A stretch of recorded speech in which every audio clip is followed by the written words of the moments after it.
You know that feeling when the room goes quiet, and all you can hear is a pen scratching paper?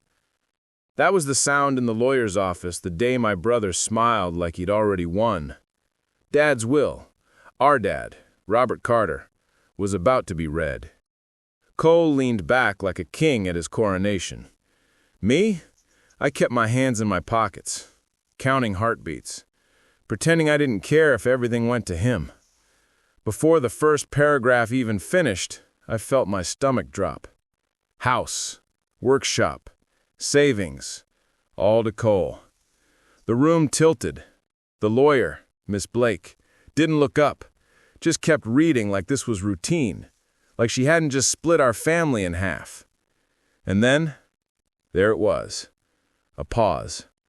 Her fingers slid under a paperclip. She hesitated.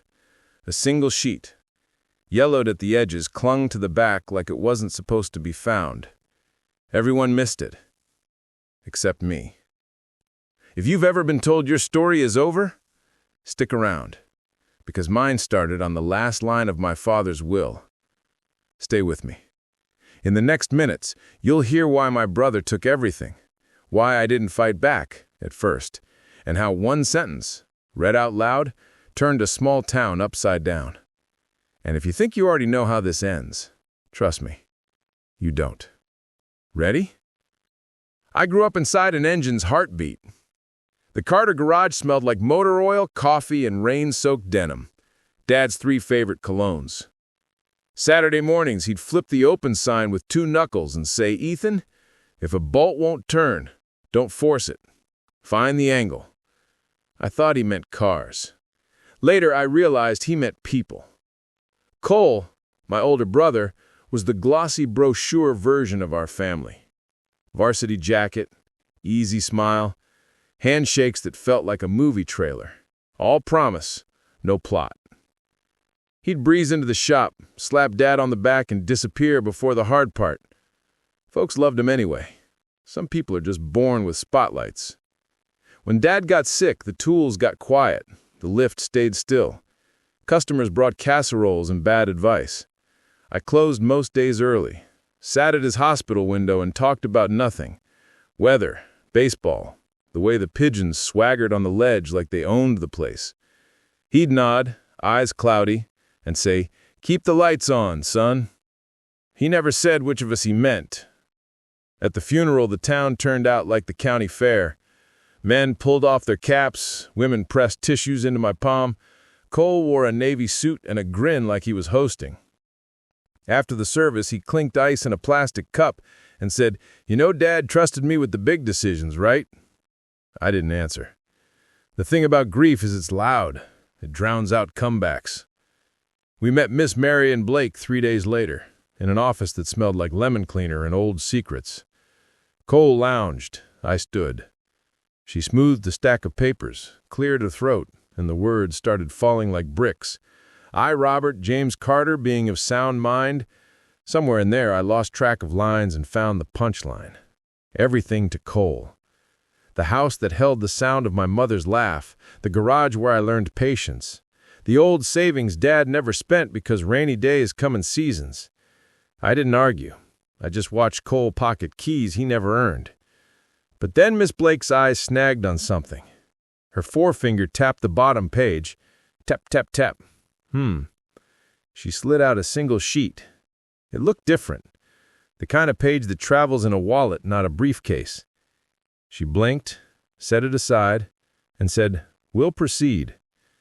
That's when I knew 2 things. My dad had left me more than a memory, and Miss Blake wasn't ready to talk about it. Question for you listening right now. When someone takes what's yours, do you make noise or do you wait and watch? I chose to watch, and what I saw next changed everything. Word travels fast in small towns, faster than facts. By sundown, folks were already saying Cole got the house because he was better with money, that the shop would finally have professional leadership. Cole didn't correct them. He gave a toast at Murphy's. Neon light in his glass, voice loud enough to reach the parking lot. "Dad knew I'd keep the legacy alive," he said, slinging an arm around an audience that wanted to believe. I tried to go back to work. I mopped the floor and nobody noticed. I tightened a serpentine belt that squealed like bad news. The shop radio played a classic rock station Dad hated. Too cocky, he'd say, then hum along anyway. I was closing up when a white envelope slid under the door. No stamp, just my name and Dad's blocky handwriting. For a second, the whole building breathed. Inside, a Polaroid of the shop the day it opened. Dad, 25 and stubborn, holding a socket wrench like a microphone. On the back, in pen, "If it ever stops being for people, shut it down." Taped to the photo, a tiny brass key with RC scratched into it. Not a house key, not the shop either. Something smaller, more specific. I drove to Miss Blake's office next morning. "There was another page," I said, not bothering with hello. Her face didn't move, but her eyes did. "Mr. Carter," she said softly, "grief clouds things. You heard the will." I placed the Polaroid on her desk. She didn't touch it. "Where's the page?" I asked. She exhaled. "There is an addendum. Your father delivered it, unusually." She opened a drawer, pulled out a manila folder, then hesitated. "Ethan, your father believed in tests." My chest grew tight. He also believed character reveals itself when no one's watching. She slid the folder halfway forward, then stopped. "Cole has requested we finalize title transfer by Friday." "Friday?" I laughed, the unhappy kind. "He's already shopping for a new sign." Miss Bleak's mouth twitched. "Of course he is." She pushed the folder the rest of the way. "Your father's last line isn't a bequest. It's a condition." I didn't open it. Not yet. "What kind of condition?" She folded her hands. 30 days. Documented proof of service, honesty, and stewardship. The estate follows the son who embodies it, verified by receipts, testimonies, and independent review. She paused. Your father added, "If they know the rules, they'll act the part. If they don't, they'll act themselves." She looked at me. "He asked me not to announce it." Immediately, I felt the floor steady beneath me. Not victory, clarity. Dad had built a trap not for greed, but for pretense. And Cole? Cole was already on parade. I left with the folder under my arm and the brass key in my pocket. Outside, the town felt different. Cars sounded sharper. People's hellos weighed more. It's funny how truth doesn't change anything you can see, just everything you understand. I passed Murphy's. Cole stood out front telling someone, "We'll modernize the brand," which is a fancy way of saying erase history. He caught my eye, raised his glass, and smiled the kind of smile that makes promises it can't keep. That night I unlocked the back office, the real one, not the tidy front desk where customers signed invoices, but the cramped room where Dad kept the soul of the place. I pulled the Polaroid from my pocket, stared at the brass key taped to the back. I tried it on the safe and the mailbox. Nothing. I ran my fingers along the baseboard behind Dad's stool and felt a notch. There it was, a small brass cam lock on a thin drawer I'd never noticed, flush with the wall paneling like the building was keeping its teeth clenched. The keys slid in smooth as confession. Inside, a cassette tape, hand-labeled in Dad's steady block print. "Do not fake this." My throat dried. I still had Dad's old Walkman in a drawer with paper clips and spare fuses. The batteries were corroded, but I cleaned them with vinegar, popped the tape in, and pressed play. Static. A breath. Then his voice. Not the hospital version, thin and fading, but the shop version, warm as July. "If you're hearing this, son, I did what I had to. I couldn't choose between blood without proof. You know why. The garage can fix cars, or it can fix people. It can't do both for profit." I closed my eyes and leaned back in his chair, the cushion remembering his weight. 30 days, he said. No announcements, no parades.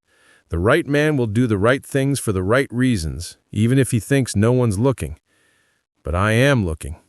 So is the town. So is your own pillow, when you try to sleep." He chuckled, just a little.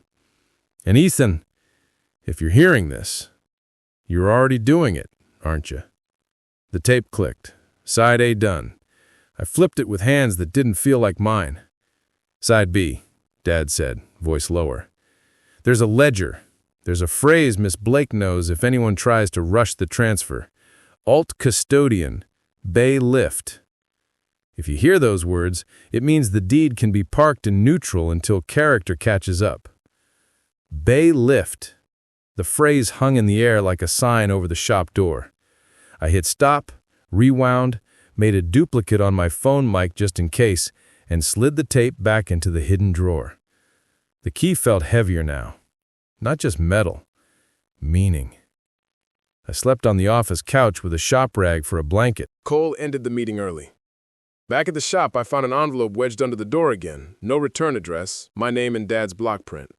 Heart spiking, I ripped it open. Inside, a photocopy of a check written to Ridgeview Contractors LLC, memo, site prep, showroom, dated yesterday.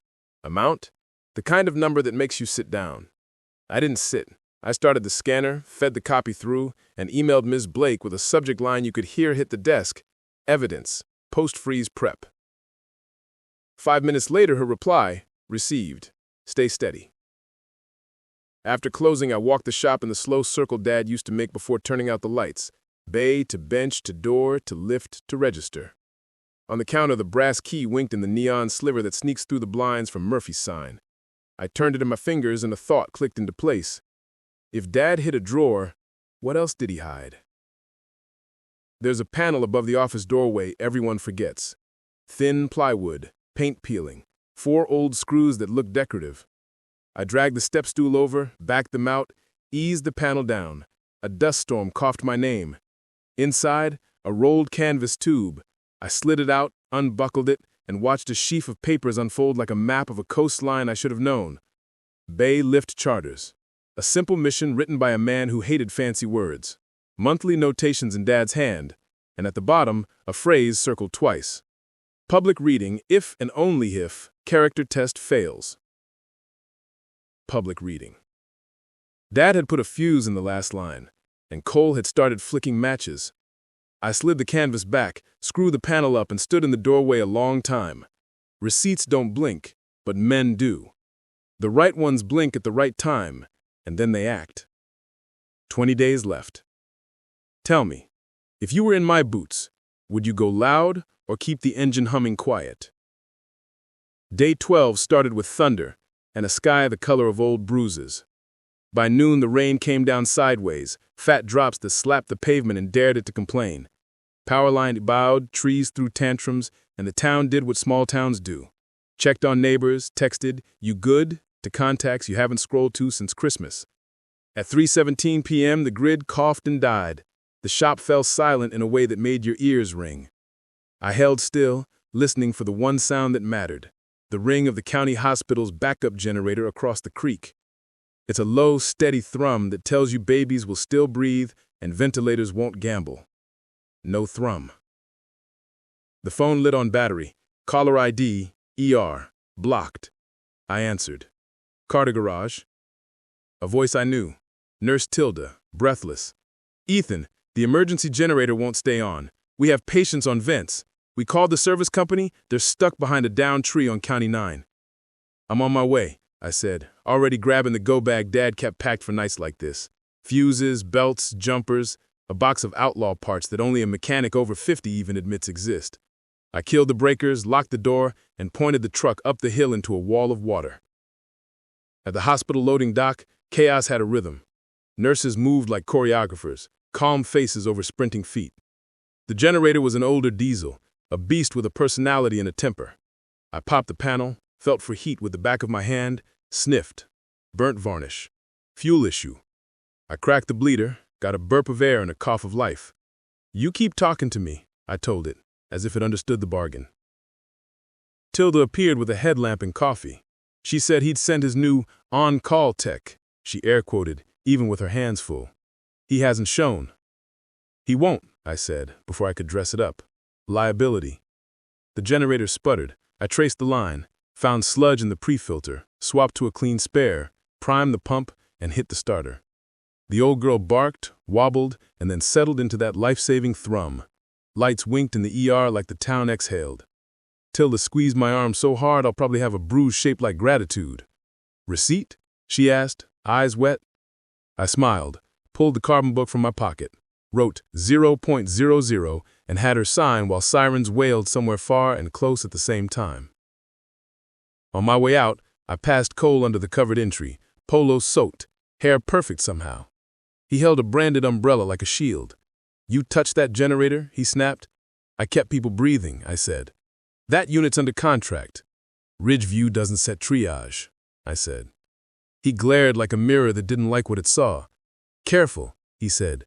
"One wrong move and Ms. Blake's precious claws won't save you." "Maybe not, but it'll measure you."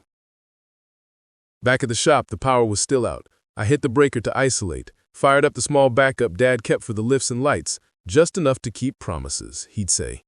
And the bays hummed back to work. The storm made customers out of everyone. A school bus limped in with a blown belt, kids cracking jokes to hide the worry.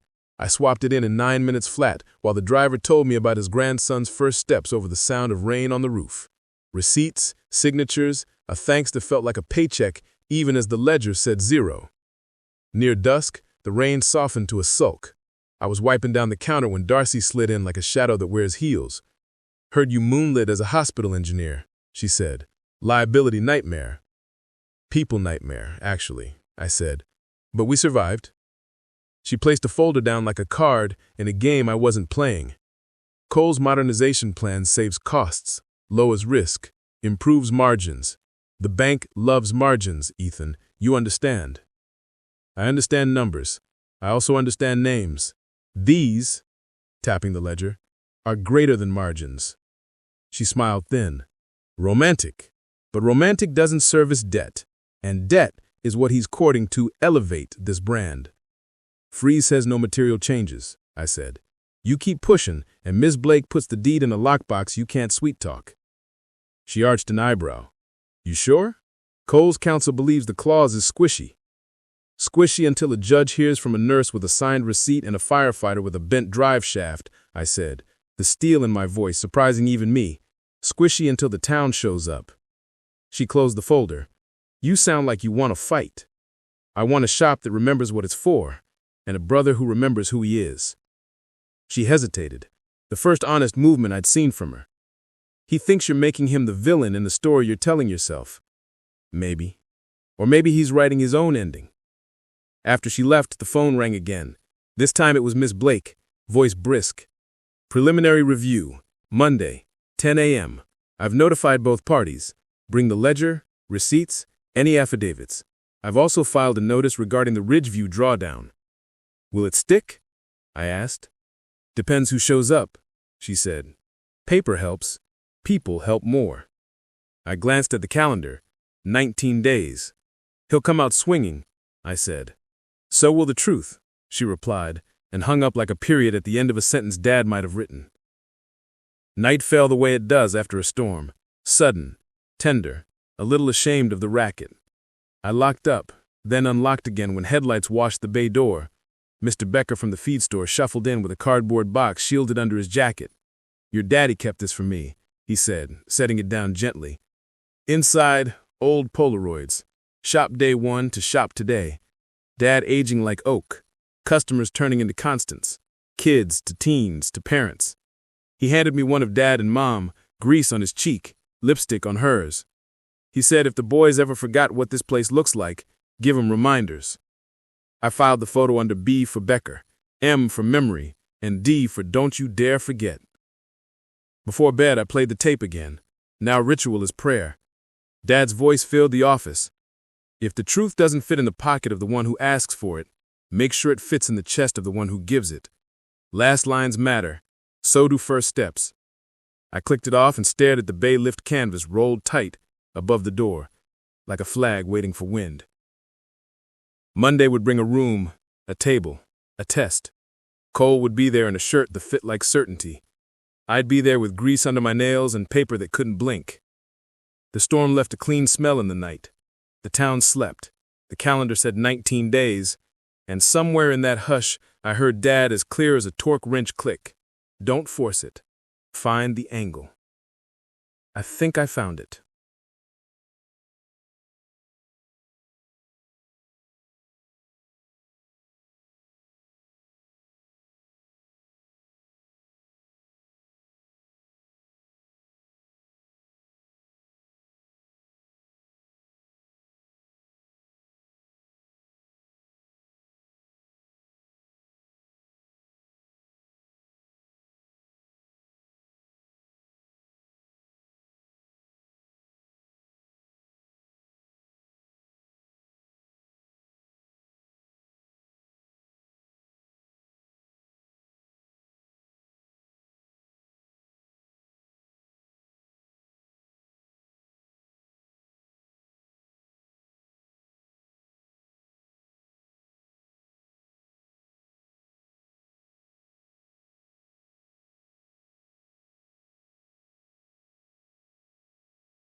I hung up and unlocked the hidden drawer.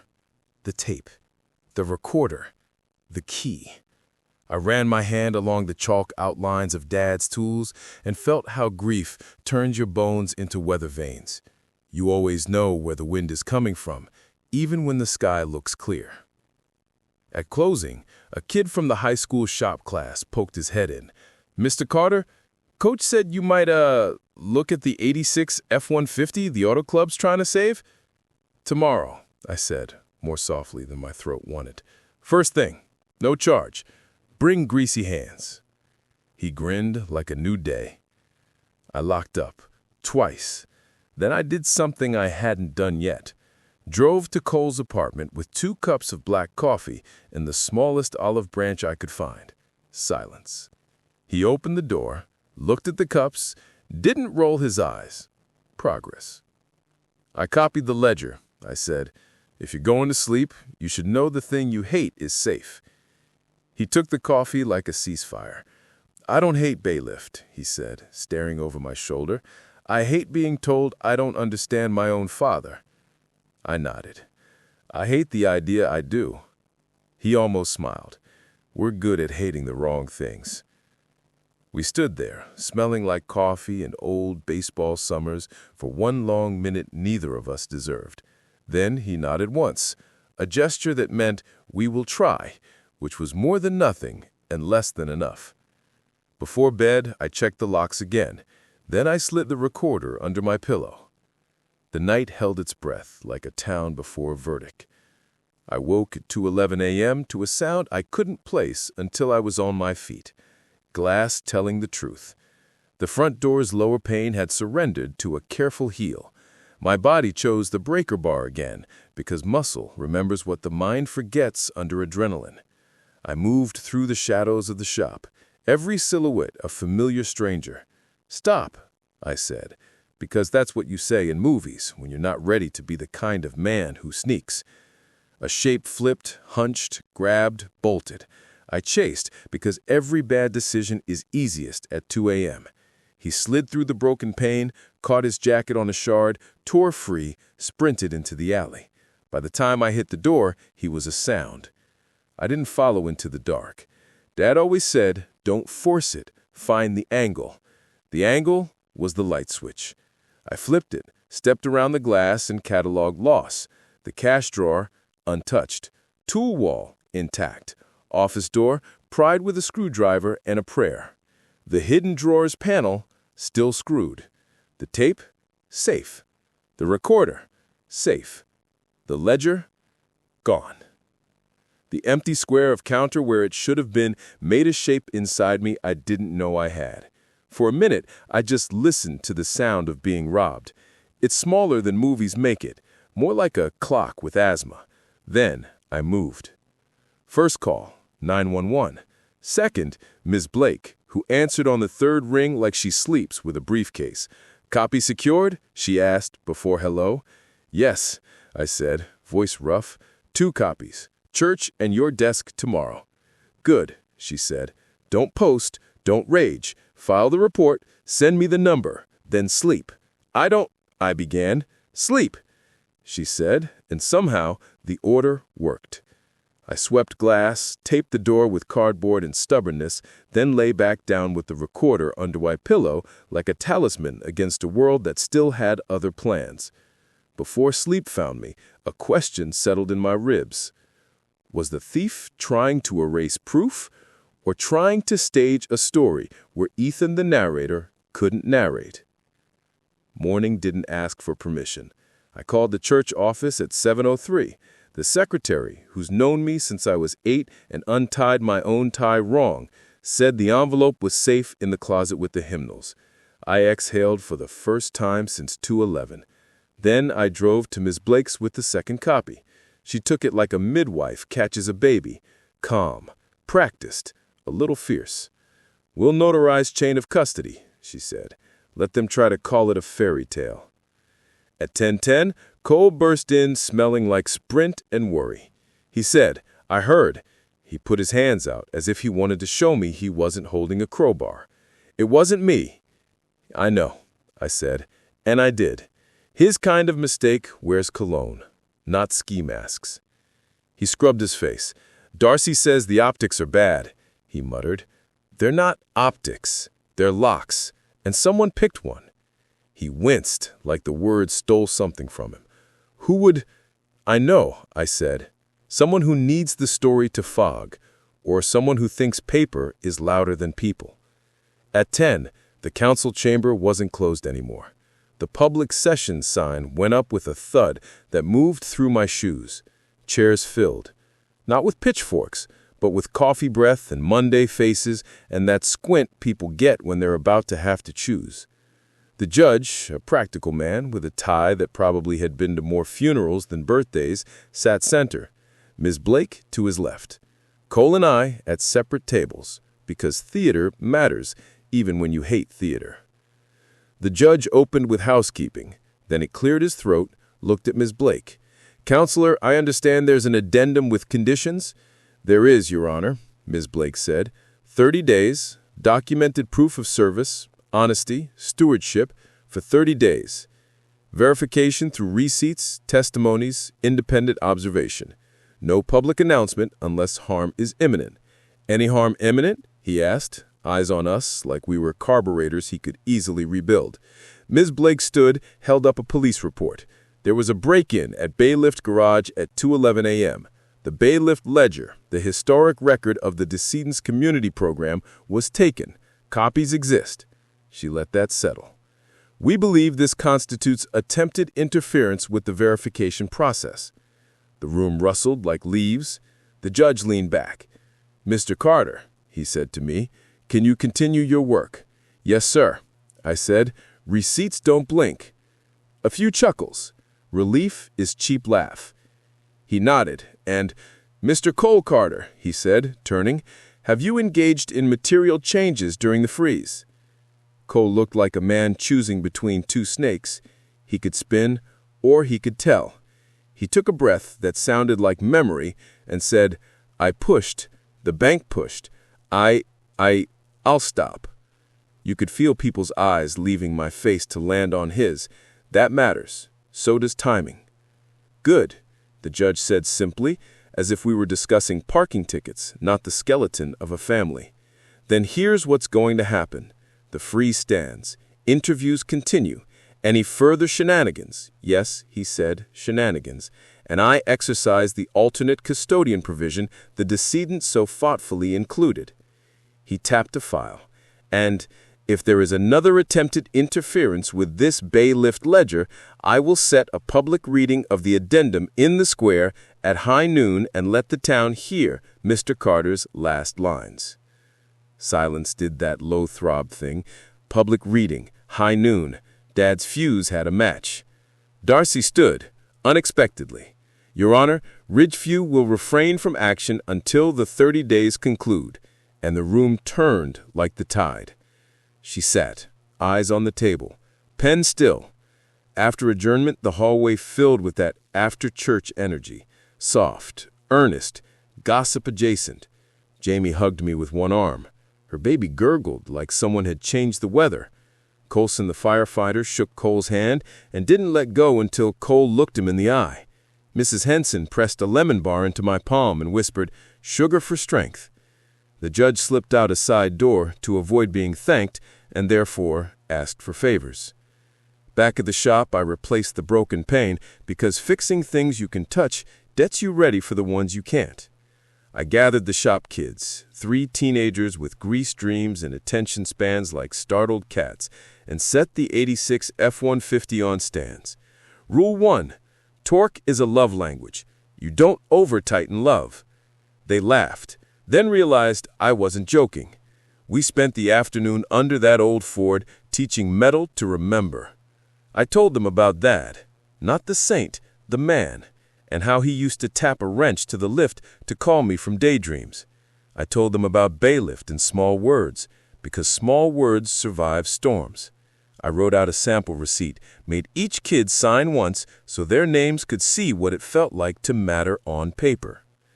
At 5, I walked the ledger copy to the church and swapped it for the one in Miss Blake's safe, because redundancy circles back on itself like a lasso. The secretary winked. "Got the hymnals guarding it," she said. "They're meaner than they look." On my porch that night, Cole showed up without knocking. He stared at the street for a long time. "I don't know who broke in, but I can guess."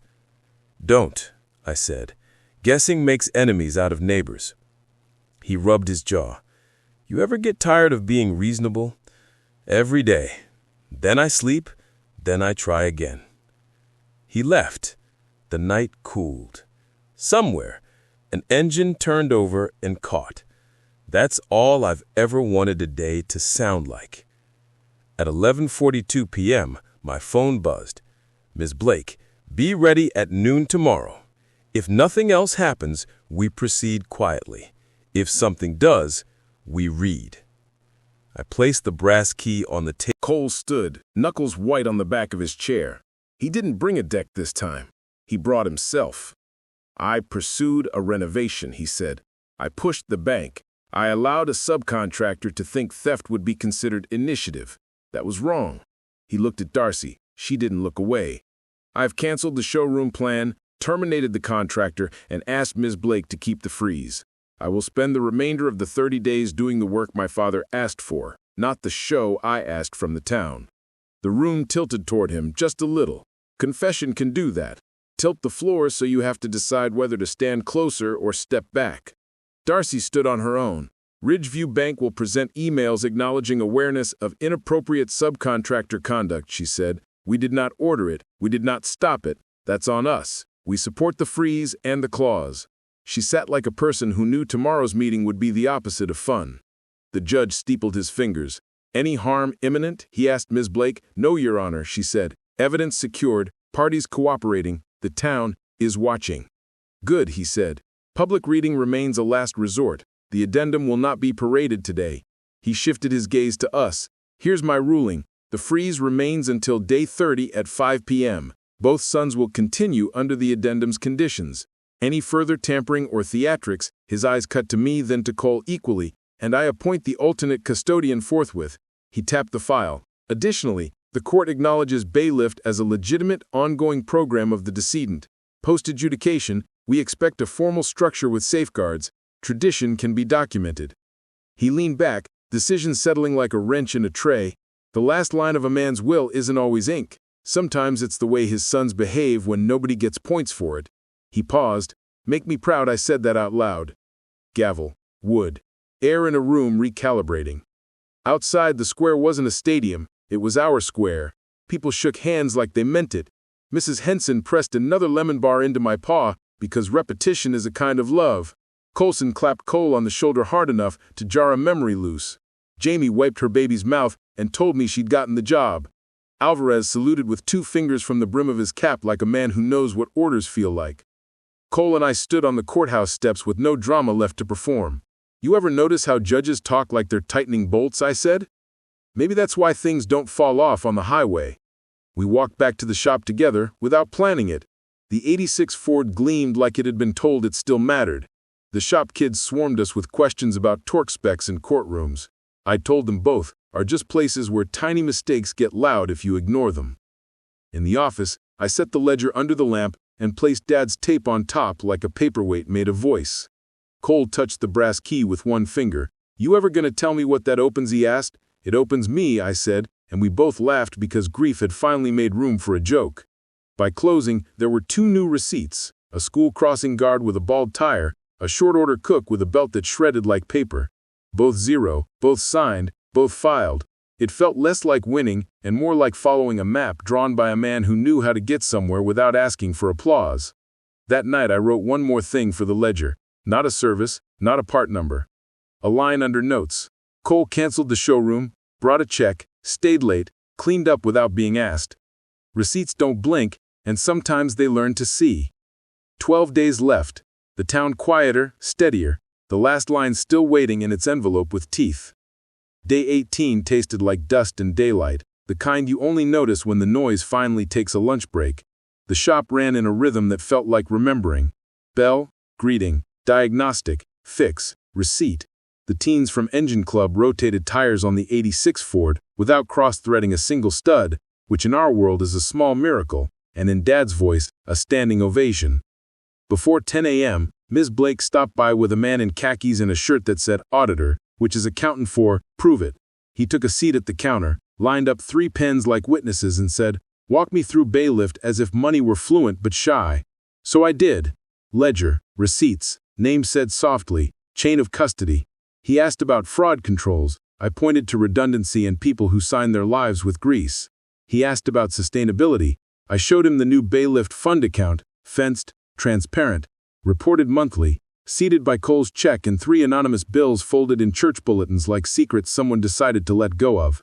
He nodded, not smiling, and wrote, "Structure equals trust," on his pad as if Dad had whispered it in his ear. Cole rolled in mid-morning, sleeves already dirty. "You still got that squeal on Mrs. Henson's helm?" he asked, reaching for the right wench without looking. Muscle memory is a language. He'd been practicing. We split the day the way brothers should. I took the county transit van with a parasitic praw. He tackled a farm truck dropping voltage like bad habits. Between jobs he asked questions that didn't sound like strategies. He said, "Why 0?" he said, wiping his hands. "Why not $5 just so it counts?" "It counts because we write it down," I said. "The 0 is the story, the signature is the proof." At lunch, Darcy appeared in jeans and a sweatshirt that didn't know how to be an apology but tried. "Ridgeview's board issued a community harm memo," she said. "They'll testify they discouraged the dumpster stunt. It'll cost me favors I don't have. I'm fine with that." "You trying to be redeemed?" Cole asked, half smirk, half bruise. "I'm trying to be accurate," she said. "Redemption is above my pay grade." After she left, a familiar clatter settled the air. School bell, then sneakers.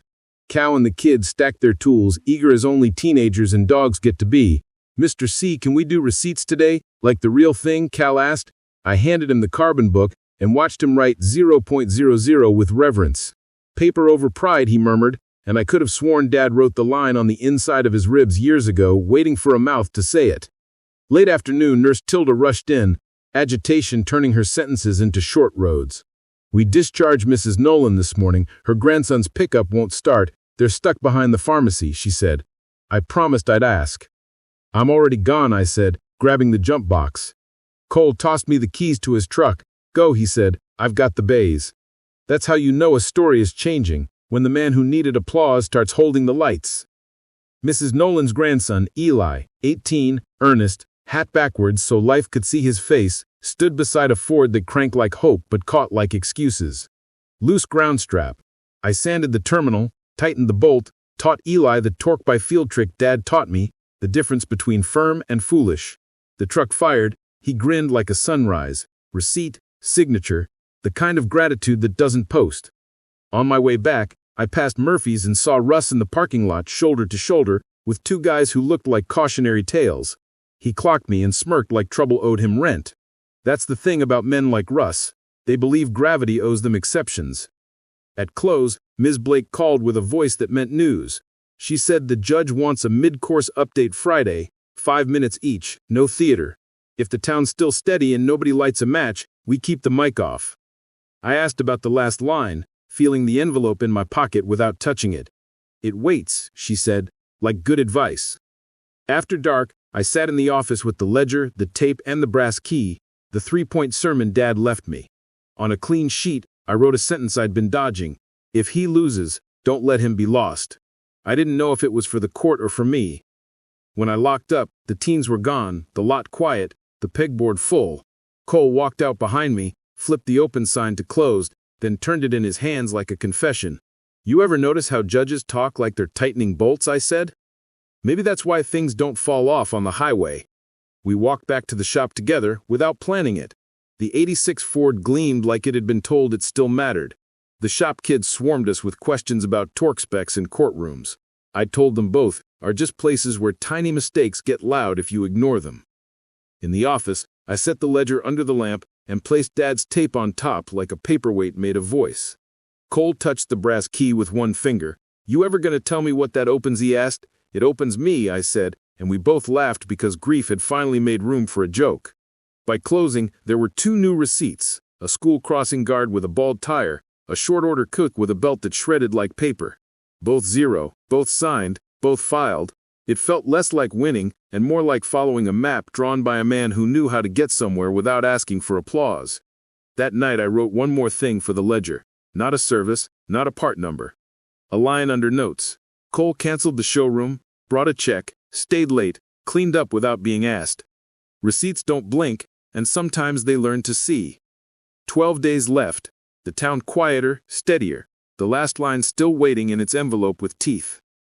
Day 18 tasted like dust and daylight, the kind you only notice when the noise finally takes a lunch break. The shop ran in a rhythm that felt like remembering. Bell, greeting, diagnostic, fix, receipt. The teens from Engine Club rotated tires on the '86 Ford without cross-threading a single stud, which in our world is a small miracle, and in Dad's voice, a standing ovation. Before 10 a.m., Ms. Blake stopped by with a man in khakis and a shirt that said Auditor, which is accountant for Prove It. He took a seat at the counter, lined up 3 pens like witnesses and said, Walk me through bailiff as if money were fluent but shy. So I did. Ledger, receipts, name said softly, chain of custody. He asked about fraud controls. I pointed to redundancy and people who signed their lives with grease. He asked about sustainability. I showed him the new bailiff fund account, fenced, transparent, reported monthly, seated by Cole's check and 3 anonymous bills folded in church bulletins like secrets someone decided to let go of. He nodded, not smiling, and wrote, Structure equals trust, on his pad as if Dad had whispered it in his ear. Cole rolled in mid-morning, sleeves already dirty. You still got that squeal on Mrs. Henson's helm, he asked, reaching for the right winch without looking. Muscle memory is a language. He'd been practicing. We split the day the way brothers should. I took the county transit van with a parasitic draw. He tackled a farm truck dropping voltage like bad habits. Between Structure is trust, Darcy said, and trust is torque. Under-tighten, it rattles off. Over-tighten, it snaps. She managed to smile. I've been both. By afternoon, the AG's advance man stopped by. Same tie, less suspicion in the eyes. He watched the teens torque to spec and nodded like a metronome. Policy posted, he murmured. Receipts present, no cameras. He pointed at a handwritten sign Cal had caped above the counter. We write it down. That, he said, is compliance and a sermon in 4 words.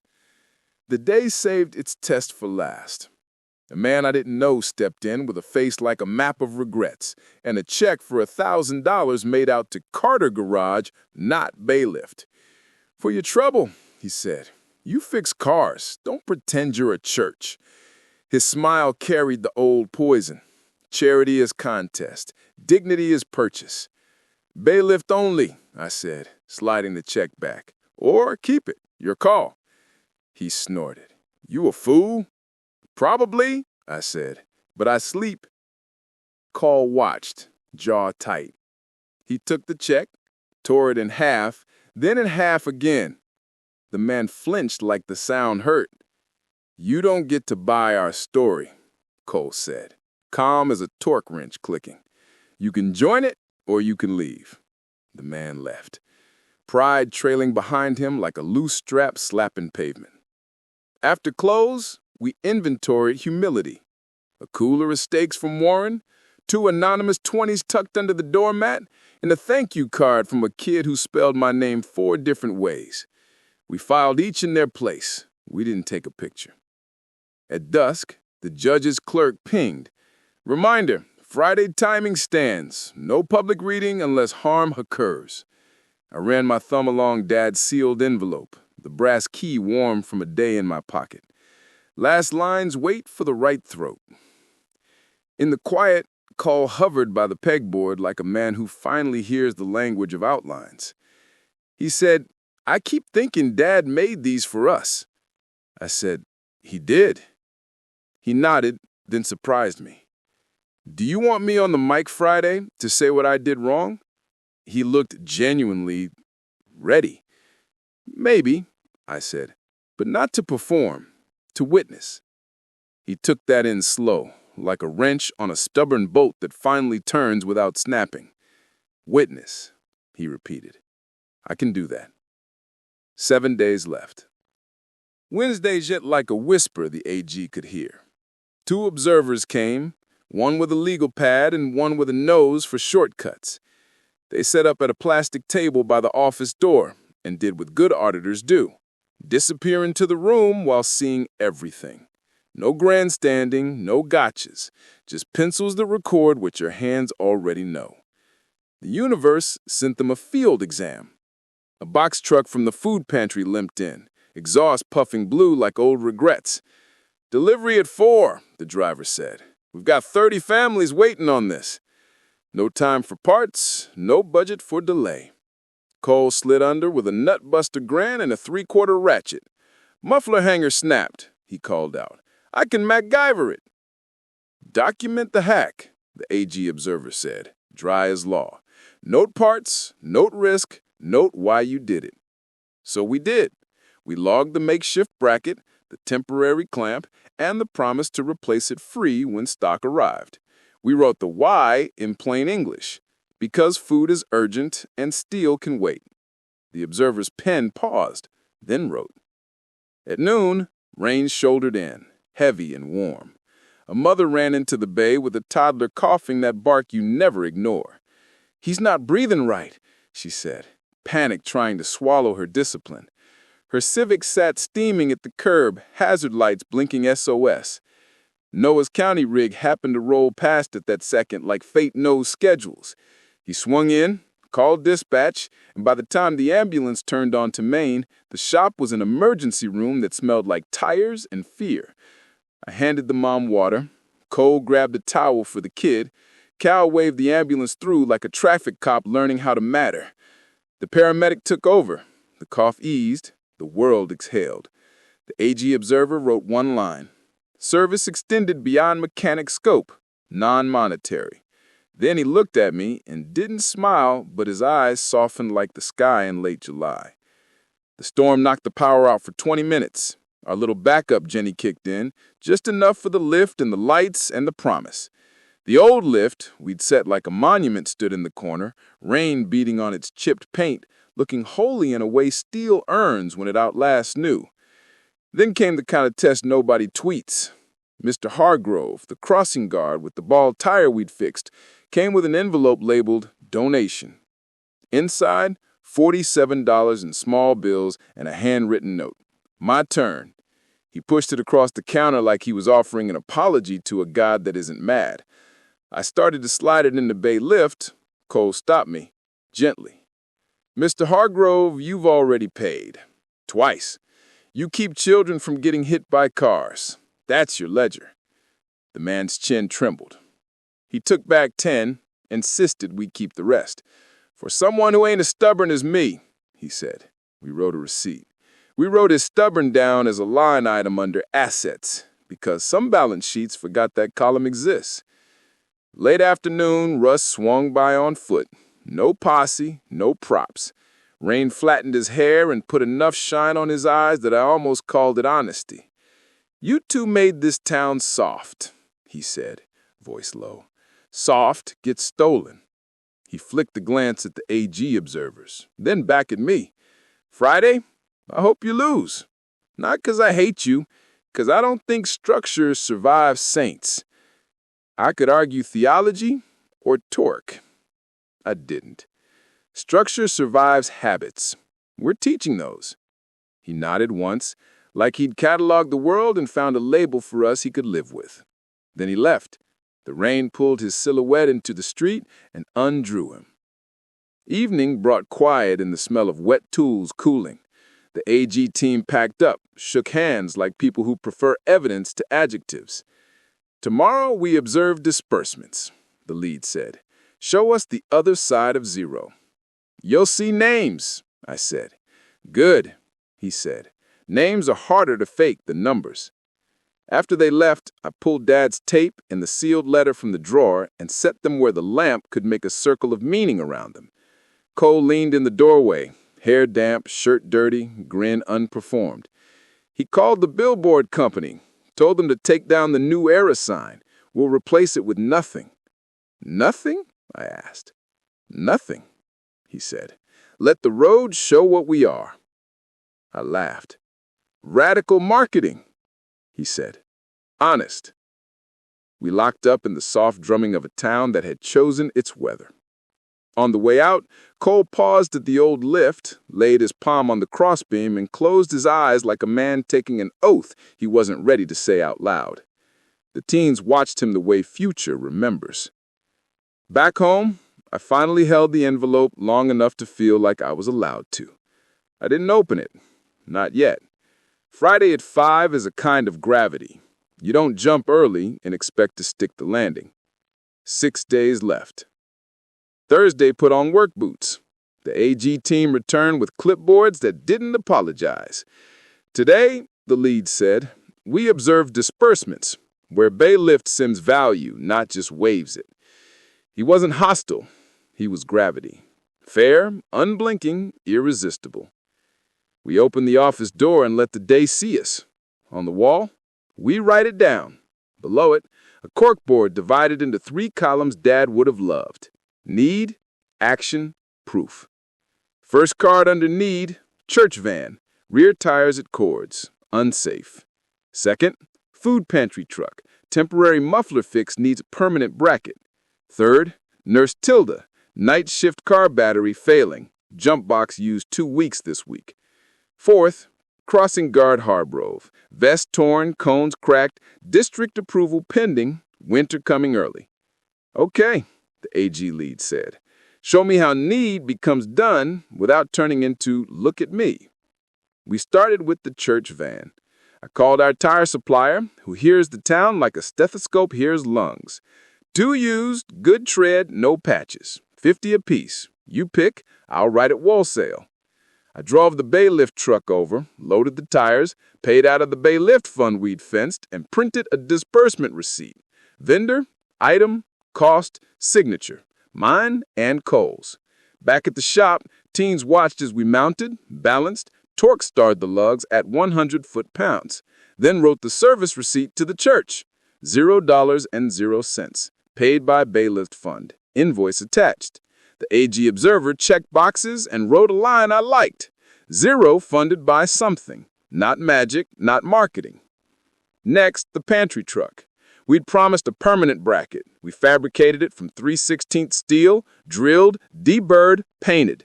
Cost, time, and a stick of flat bar from inventory Dad kept for days like this. Bailiff disbursement, $0.00, because the materials were already paid for years ago by a man who believed someday would come.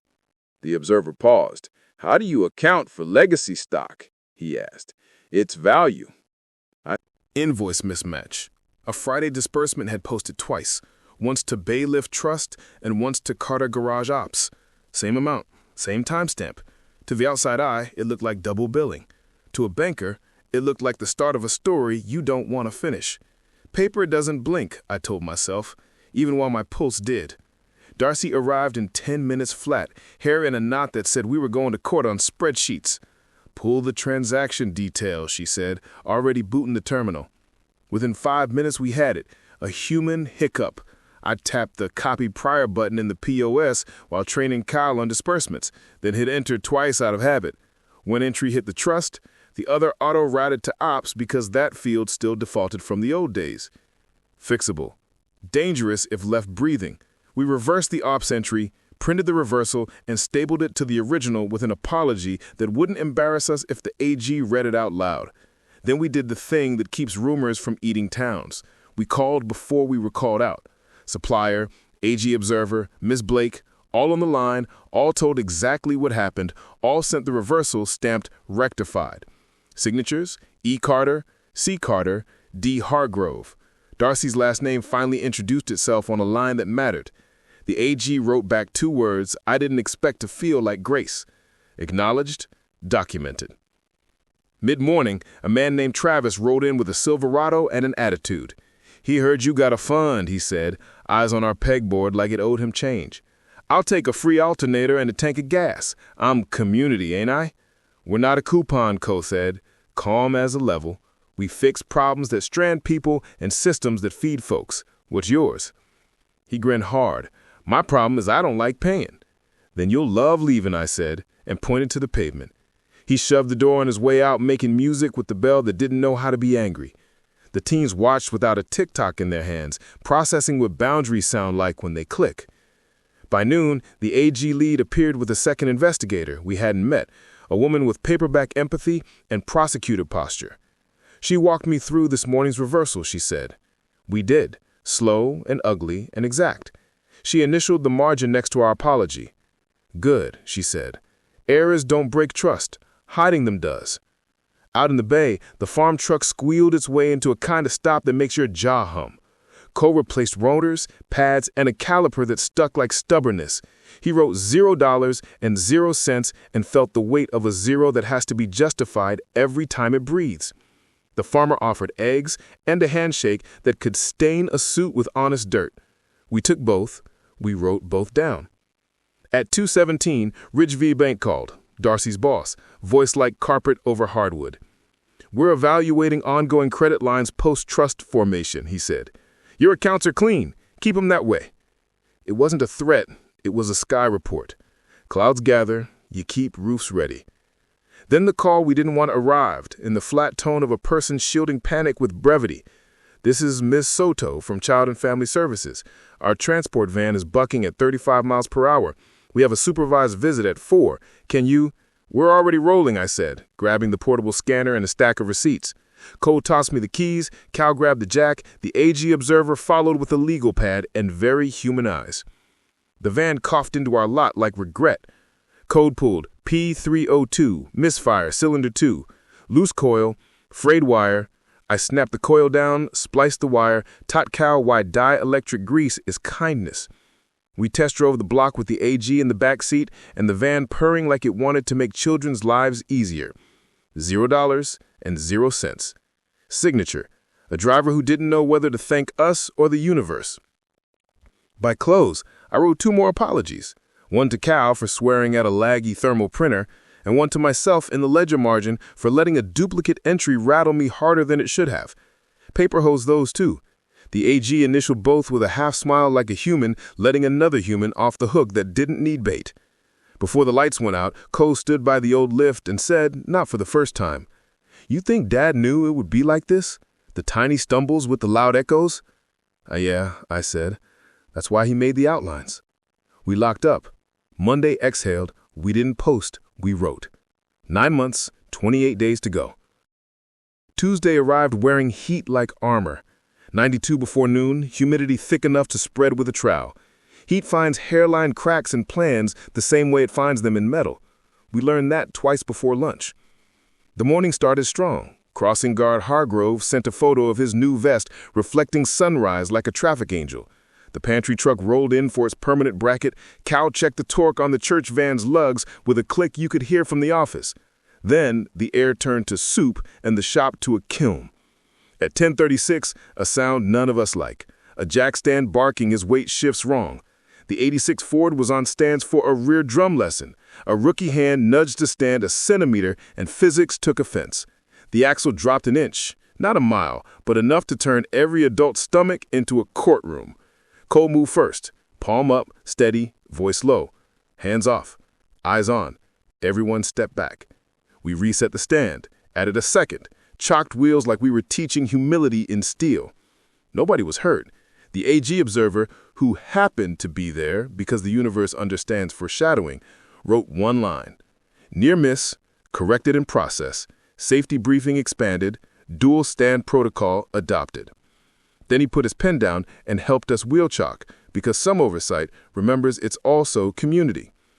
We halted the class, gathered the kids around the old lift. Torque spec for promise, I said.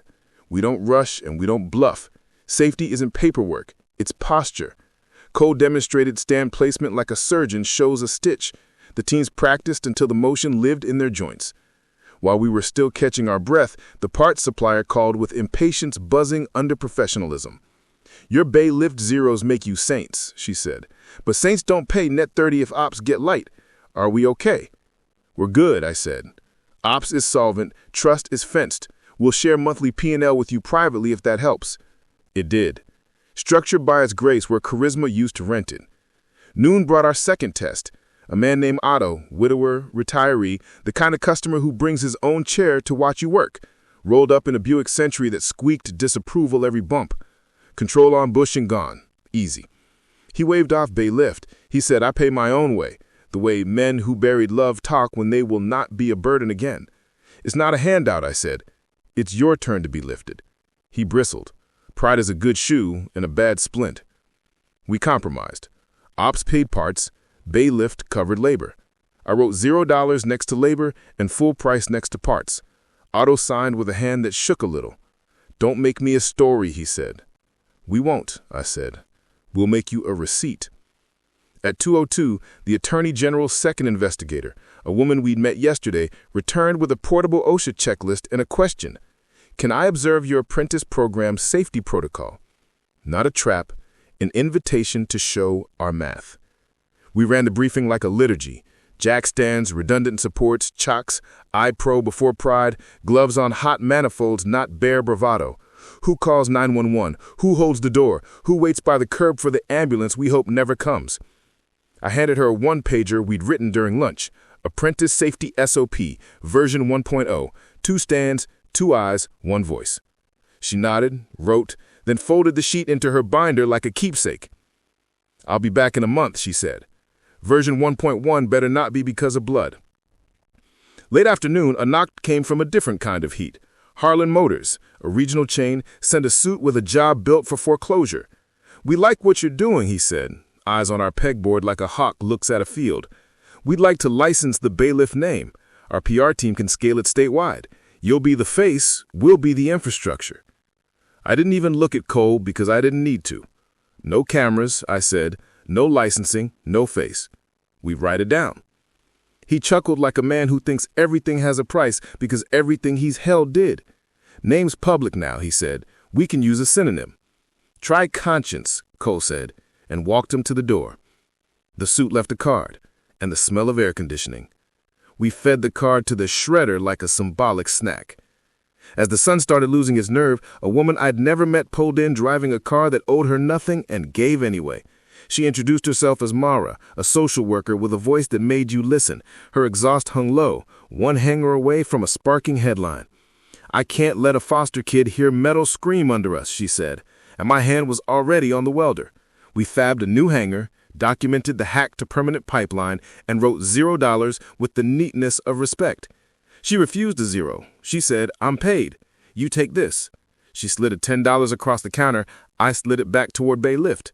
We'll put your 10 on the next 10, I said. Compounding kindness is good math. She laughed, tired and bright. Tell your dad thanks, she said, without knowing the time machine she'd climbed into. We closed with a ritual born yesterday, everyone around the old lift for 30 seconds of quiet. No prayer, no speech, just the sound a shop makes when it knows it's done what it's for. On the desk, the duplicate posting reversal sat under a paperweight.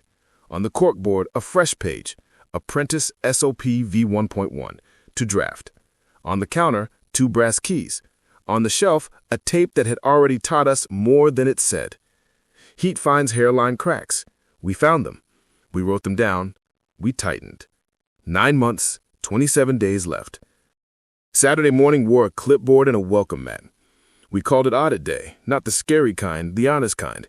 Doors rolled up, pegboard squared, policy posted where sunlight could read it. People before profit.